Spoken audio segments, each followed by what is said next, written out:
آپ دیکھ رہے ہیں واسودیو شارٹس۔ آج قومی سلامتی کمیٹی کا 11 بجے ایک اہم اجلاس بلایا گیا ہے۔ اس میں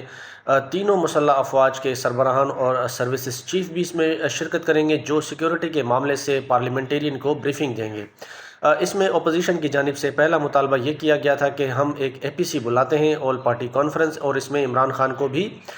پے رول پر جو ہے وہ رہا کیا جائے، وہ بھی شرکت کریں، اس کے بغیر یہ بے معنی ہوگی۔ لیکن شاید حکومت نے اس چیز کو روکنے کے لیے کہ اگر APC ہوتی ہے تو پھر اپوزیشن کی جانب سے مطالبہ بھی ہوگا، اس کو ختم کرنے کے لیے ایک ان کیمرہ اجلاس آج بلایا گیا ہے، جس کے لیے سیکیورٹی کے سخت انتظامات کر دیے گئے ہیں۔ پہلے یہ ہوا کہ تحریک انصاف کی جانب سے کل رات کو جو ہے وہ 11 بندوں کی لسٹ بھی لیک کر دی گئی یا دے دی گئی، جس میں بتایا گیا کہ تحریک انصاف کے یہ رہنما جو ہیں وہ اس اجلاس میں شرکت کریں گے۔ لیکن پھر ہوا یہی کہ پاکستان تحریک انصاف کا سوشل میڈیا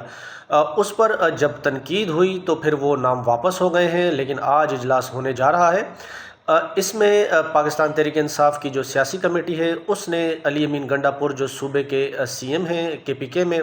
ان کی اجازت دے دی گئی ہے، وہ شرکت کریں گے آج اس اجلاس میں۔ باقی اس کے علاوہ اپوزیشن کی جماعتوں کا یہ مطالبہ ہے، یعنی پاکستان تحریک انصاف کا، کہ ان کی ایک ملاقات عمران خان سے کرائی جائے آج سحری کے ٹائم میں یا اس سے قبل، کیونکہ یہ اجلاس اہم ہونے جا رہا ہے، تو ہمیں ہمارے لیڈر سے گائیڈ لائن لینی ہوگی کہ کس لائن پر ہم نے بات کرنی ہے۔ اب دیکھتے ہیں کہ عمران خان سے ملاقات ہوتی ہے یا نہیں، لیکن اس میں تحریک انصاف کی جو سیاسی کمیٹی ہے، انہوں نے اجلاس میں جو آج ہونے جا رہا ہے سیکیورٹی کے حوالے سے، اس میں شرکت کرنے سے انکار کر دی ہے۔ مشروط معاملہ ہے کہ اگر عمران خان سے ملاقات کرنے دیتے ہیں تو پھر شرکت کریں گے۔